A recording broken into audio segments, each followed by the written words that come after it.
Dalam sejumlah episode kita telah melakukan kajian terkait dengan kesadaran yang meliputi jagat raya yang ternyata berevolusi. Gagasan itu sejak di era prasejarah kemudian ditambahi atau dikembangkan oleh para filsuf di zaman pertengahan, berlanjut dengan para ilmuwan di abad modern dan postmodern melalui pendekatan-pendekatan kuantum. Semua itu ternyata menuju kepada arah yang sama, bahwa jagat raya ini berdinamika dengan mengikuti atau merujuk kepada satu sistem informasi yang terkontrol, yang teratur, yang terkendali, dan kemudian menuju kepada tujuan tertentu. Ini menunjukkan bahwa jagat raya bukan berdinamika secara acak, melainkan mengikuti suatu kehendak tertentu, yang kemudian disebut sebagai kesadaran itu. Lantas ketika dikaitkan dengan ketauhidan di dalam Islam, muncullah pertanyaan, apakah yang dimaksud kesadaran yang meliputi seluruh jagat raya itu adalah Allah? Marilah kita lakukan kajian kritisnya dengan mengambil sejumlah pemikiran dari ulama-ulama Islam, pemikir-pemikir Islam sejak abad pertengahan, dan kemudian nanti kita rujukkan bagaimana informasi dari dalam kitab suci kita, Al-Quran Al-Karim.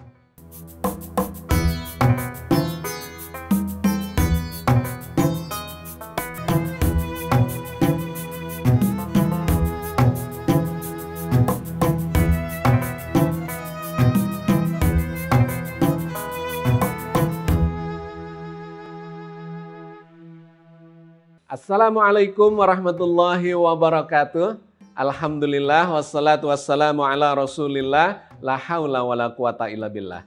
Sahabat sekalian, kita berjumpa lagi di dalam program Cangkir Tasawuf Modern episode 303, di mana kita akan melanjutkan semakin mendalam kajian terkait dengan kesadaran yang meliputi jagat raya. Dan sekarang kita semakin mendalam mengaitkan dengan ajaran di dalam Islam yang disebut sebagai ketauhidan itu.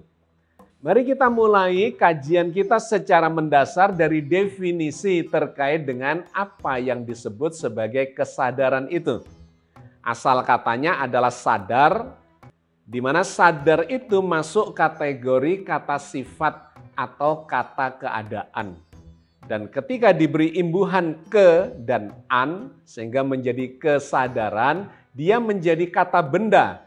Tetapi bukan kata benda yang berwujud atau benda yang berwujud, melainkan kata benda abstrak.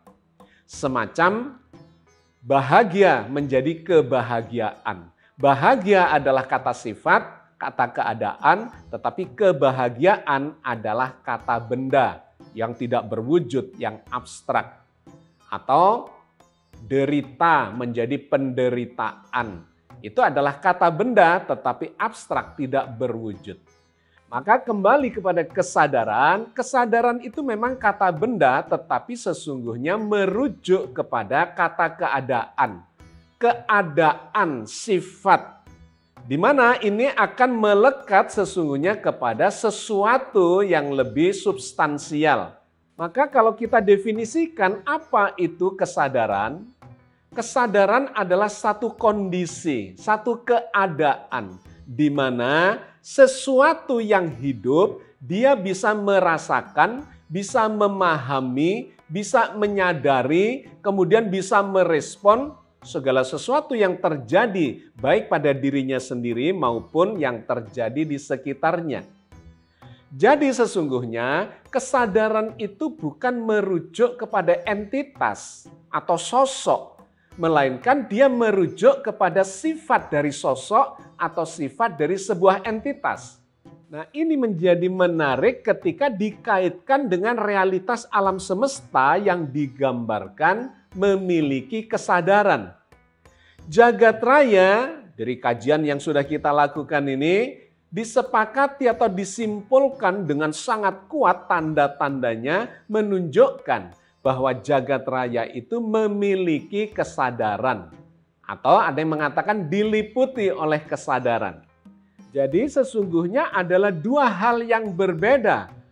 Realitas alam semesta sebagai substansi dan kesadaran itu sebagai esensi, itu adalah dua hal yang berbeda. Bisa saja alam semesta itu tidak memiliki kesadaran, atau sebaliknya kesadaran itu tidak meliputi alam semesta. Jadi sesungguhnya ini adalah dua hal yang berbeda. Tetapi dalam kajian-kajian yang sudah kita lakukan, telah disimpulkan, disepakati oleh sekian banyak ilmuwan bahwa alam semesta ini sesungguhnya memiliki atau diliputi oleh kesadaran. Apa konsekuensi dari kesimpulan ini?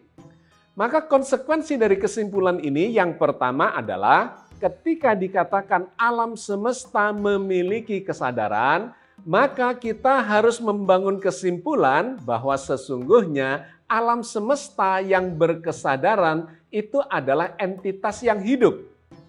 Dikarenakan per definisi bahwa kesadaran itu hanya dimiliki oleh sesuatu entitas yang hidup. Karena sesuatu yang mati itu tidak bisa memiliki kesadaran.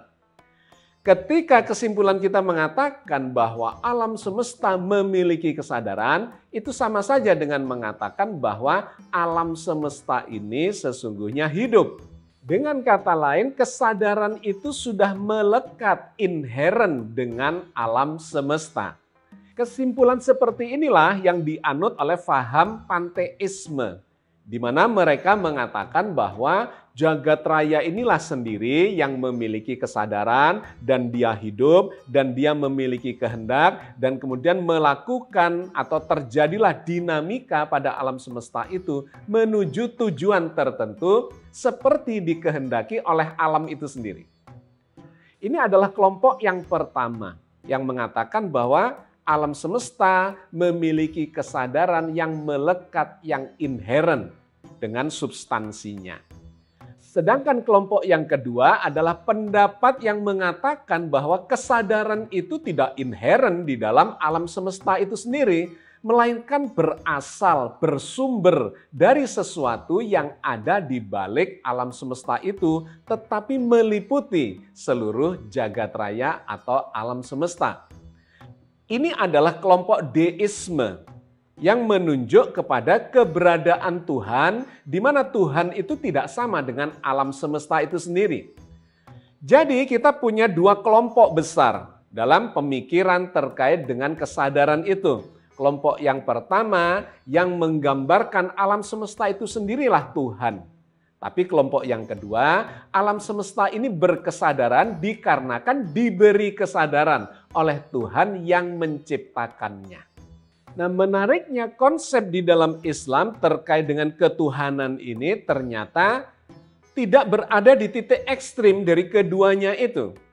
Bukan alam semesta itulah yang disebut sebagai Tuhan atau Allah dalam konteks ajaran Islam, dan juga bukanlah alam semesta ini diciptakan oleh Allah di mana Allah terpisah dari alam semesta itu.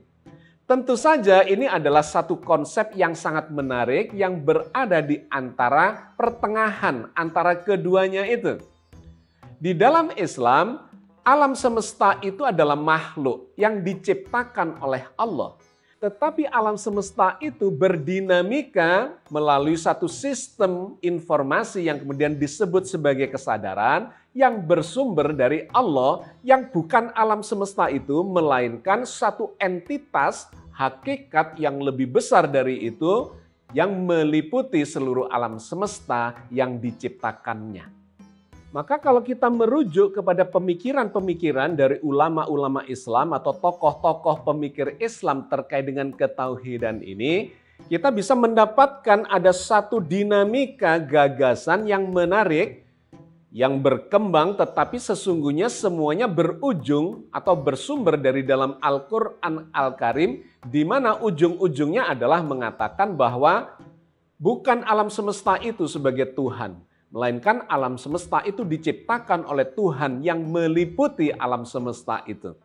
Ini berbeda dengan pemikiran dari sejumlah filsuf dan kemudian dilanjutkan oleh para ilmuwan kuantum yang sudah kita bahas di sejumlah episode yang lalu. Di mana yang disebut sebagai kesadaran itu semacam sifat yang sudah melekat dengan alam semesta. Dan sifatnya adalah pasif, di mana kesadaran itu sudah menjadi satu perangkat hukum alam. Tidak ada sesuatu di balik alam itu. Nah, ini perbedaan yang sangat mendasar antara kesadaran dalam konteks yang difikirkan, digagas oleh para ilmuwan modern dan postmodern dengan para pemikir Islam yang bersumber dari dalam Al-Quran Al-Karim. Kita bisa melacak ke abad-abad yang lalu terkait dengan evolusi gagasan yang muncul di kalangan pemikir Islam terkait dengan ketauhidan dan kesadaran yang meliputi seluruh jagat raya ini. Misalnya di tahun 900-an ada tokoh yang sangat terkenal yaitu Al-Farabi yang mengemukakan gagasan terkait dengan kesadaran yang meliputi alam semesta ini, kaitannya dengan makhluk-makhluk yang ada di dalam alam semesta itu. Poin penting dari konsep atau gagasan yang dikemukakan oleh Al-Farabi adalah tentang akal atau kesadaran. Dia menyebut kesadaran itu sebagai akal, di mana seluruh kesadaran yang ada di alam semesta, yang meliputi alam semesta, sesungguhnya itu terhubung dengan akal pertama yang dimaksudkan dia adalah Allah sebagai Tuhan yang menciptakan jagat raya tapi sekaligus meliputinya. Sedangkan kesadaran pada manusia atau makhluk hidup itu adalah akal yang terhubung dengan akal pertama itu. Jadi intinya kesadaran menurut Al-Farabi itu adalah hanya dimiliki oleh Allah sebagai Tuhan, sebagai Sang Pencipta. Sedangkan kesadaran yang meliputi jagat raya termasuk manusia atau makhluk-makhluk yang lainnya yang memiliki kesadaran, itu adalah kesadaran parsial yang terhubung dan bersumber kepada akal pertama atau kesadaran yang utama yaitu Allah Azza wa Jalla. Di abad berikutnya adalah gagasan yang dikembangkan oleh Ibnu Sina. Di mana Ibnu Sina ini memiliki gagasan bahwa keberadaan kesadaran utama itu adalah sebuah keniscayaan. Karena kalau dirunut ke belakang dalam sudut pandang Ibnu Sina, maka pasti ada wujud yang pertama dan wujud yang pertama itu memiliki kesadaran. Atau dalam konteks pemikiran Farabi, itu adalah akal yang pertama. Sedangkan pada manusia, kesadaran manusia, akal manusia itu adalah emanasi atau pancaran dari akal yang pertama. Sebetulnya poinnya kurang lebih sama dengan Al-Farabi, bahwa kesadaran kita itu terhubung dengan kesadaran yang utama yang meliputi seluruh alam semesta. Nah, di abad berikutnya, di abad ke-12, muncullah gagasan yang semakin rasional yang dikemukakan oleh Ibnu Rus. Ibnu Rus mengemukakan gagasan terkait dengan alam semesta yang memiliki keteraturan, hukum-hukum alam, di mana dalam sudut pandang dia, hukum alam ini memang dikendalikan oleh sebuah sistem informasi yang memiliki kesadaran. Maka dia mengatakan bahwa alam semesta ini sesungguhnya diliputi oleh kesadaran universal. Tetapi sekali lagi sebagaimana pemikir sebelumnya, seluruh realitas jagat raya yang memiliki kesadaran itu sesungguhnya adalah terhubung dengan kesadaran yang lebih tinggi, yaitu kesadaran ilahiyah. Di abad berikutnya, sekitar abad 13, muncullah konsep wahdatul wujud dari pemikir Islam yaitu Ibnu Arabi. Di mana di dalam konsep wahdatul wujud ini Ibnu Arabi mengemukakan bahwa sesungguhnya realitas itu adalah realitas mutlak. Hanya Allah saja yang ada. Selebihnya itu adalah makhluk yang diciptakannya tetapi menjadi bagian yang tidak terpisahkan dari eksistensi ilahiyah itu. Maka dia menyebutnya sebagai wahdatul wujud. Bahwa wujud alam semesta ini dengan segala dinamikanya, peristiwanya itu tidak lebih dari tajalli, penampakan dari wujud mutlak yaitu Allah semata. Di mana penyatuan segala realitas ini termasuk kesadaran kita itu kemudian dikembangkan oleh Jalaluddin Rumi, di mana Rumi mengembangkan wahdatul wujud atau penyatuan antara hamba dengan Tuhannya itu melalui puisi-puisinya dan melalui pendekatan yang bersifat mistis. pendekatan cinta yang dia kemukakan bahwa melalui cinta itulah kita akan menjadi fana. Kita akan merasakan hilang dan kemudian menyatu dengan sumber segala realitas yaitu Allah Azza wa Jalla. Maka kalau kita simpulkan dari kajian-kajian yang dilakukan oleh para pemikir Islam itu, kita mendapatkan dua kelompok besar dalam menyampaikan gagasannya terkait dengan kesadaran jagat raya itu. Kelompok yang pertama adalah kelompok yang filosofis rasional, seperti yang dikemukakan oleh Al-Farabi, Ibnu Sina, dan Ibnu Rus. Di mana mereka memberikan kesimpulan gagasan bahwa jagat raya ini memang berdinamika dengan mengikuti satu aturan tertentu, sangat teratur, terkendali, memiliki tujuan tertentu yang kemudian disimpulkan memiliki kesadaran itu. Tetapi mereka melanjutkan bahwa kesadaran itu bukan dimiliki secara inheren, melekat pada alam semesta itu, melainkan diberikan oleh kesadaran yang lebih tinggi, satu entitas berkesadaran yang mutlak yang memberikan kesadaran itu sebagai bagian dari eksistensinya kepada makhluk ciptaannya. Ini adalah kelompok yang pertama, filosofis rasional. Sedangkan kelompok yang kedua adalah yang bersifat mistis dan intuitif. Di kelompok yang kedua ini ada Ibnu Arabi, ada Jalaluddin Rumi, dan di Indonesia kita juga mengenal adanya Syekh Siti Jenar. Mereka melakukan pendekatan atau menyampaikan gagasannya secara intuitif dan mistis. Bahwa dalam pendekatan spiritual mereka merasakan kefanaan itu terkait dengan realitas kesadaran jagat raya yang bersifat mutlak. Mereka merasakan adanya penyatuan ketika mereka memfanakan dirinya dan kemudian merasakan ada kesadaran yang bersifat universal, meliputi alam semesta dan itu bersumber dari satu kesadaran mutlak yang ada di balik itu dan meliputi segala yang ada. Lantas bagaimana informasi dari dalam Al-Quran Al-Karim terkait dengan kesadaran alam semesta dan kesadaran mutlak yang meliputinya itu? Kita bisa membaca dalam banyak ayat di dalam Al-Quran, salah satunya misalnya surat Ali Imran ayat 189. Walillahi mulkus samawati wal ard, wallahu ala kulli syai'in qadir. Kepunyaan Allah lah kerajaan langit dan bumi, dan Allah maha perkasa atas segala sesuatu. Ayat ini menggambarkan atau menganalogikan jagat raya itu sebagai sebuah tatanan seperti kerajaan. Di mana kerajaan itu memiliki sistem, memiliki hukum, memiliki keteraturan-keteraturan tertentu melalui aturan yang dibikin oleh sang raja. Sang raja itulah sesungguhnya yang memiliki kehendak untuk mengendalikan, mendinamisasi seluruh peristiwa yang ada di dalamnya. Jadi sebagaimana sebuah kerajaan dengan segala hukum dan aturannya, maka sesungguhnya seluruh dinamika yang ada di dalamnya itu dikendalikan oleh sang raja yang memiliki dan menguasai semuanya itu. Lebih jauh kemudian di ayat yang berbeda Allah menggambarkan bahwa kesadaran itu sesungguhnya memang hanya sifat belaka. Sifat yang melekat kepada Allah Azza wa Jalla. Ini berbeda dengan yang dikemukakan oleh para ilmuwan modern maupun postmodern yang mengatakan atau menyimpulkan bahwa kesadaran itu melekat pada alam semesta itu sendiri. Di dalam Islam digambarkan bahwa kesadaran itu sesungguhnya hanya potensi atau sifat seperti kita definisikan di bagian depan.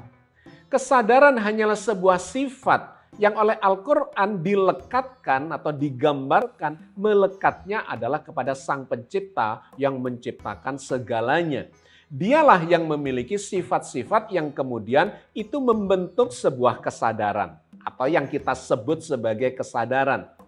Sifat maha hidup, sifat maha berkehendak, maha berkuasa, maha mendengar, maha melihat, dan seterusnya. Itulah yang kemudian sesungguhnya memunculkan apa yang disebut sebagai kesadaran yang meliputi seluruh jagat raya ini. Bedanya adalah kesadaran digambarkan bersifat pasif, sedangkan sifat-sifat ini yang dimiliki oleh Allah adalah bersifat aktif dan operasional melekat pada Allah yang maha hidup, maha berkehendak.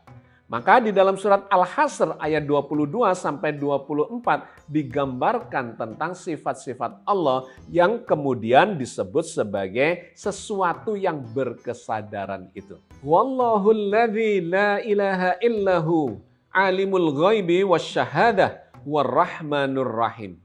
Dialah Allah yang tidak ada Tuhan selain Dia, yang mengetahui yang gaib dan yang nyata.